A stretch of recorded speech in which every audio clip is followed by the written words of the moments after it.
So first question is in regards to average raw change, average session change, and average service change. They've all been removed. People don't like it when we remove things. So the feedback is, I was just talking to our therapists in training yesterday, and this is one stat that is super simple that they can understand. Please don't remove it. Scott, can you talk a little bit about why we don't think we need to, we don't want people really looking at those anymore, and what that can do? You mean like average raw change? Average raw change, exactly. The truth is that a lot of this was an experiment. We were throwing lots up on the wall and seeing what stuck and if it made sense. And knowing how much change on average your clients experience doesn't really tell you anything, because initially we were using something called the Reliable Change Index to indicate whether or not clients were at risk or not.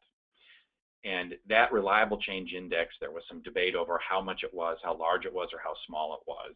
But the point is that an average doesn't really inform the individual case.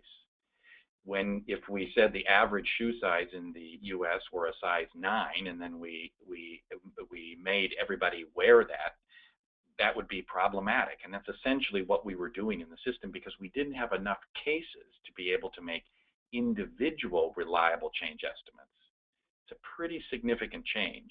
So instead of saying everybody has a size 9 shoe, and if they fit, it's great. If not, well, that's a problem for them. Now what we're saying is we can determine exactly what a person's shoe size is for a successful psychotherapy.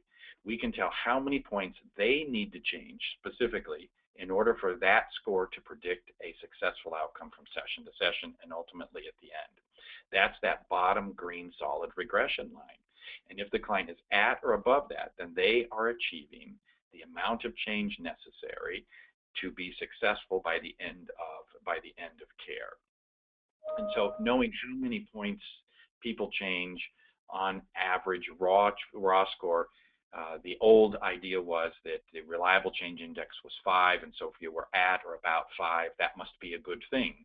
But that's not necessarily a good thing. If you're dealing with lots of clients that are scoring in the low teens, that number is actually low. It's not high. So it ended up not really giving the kind of accurate information that clinicians need to know if they're on track or off track.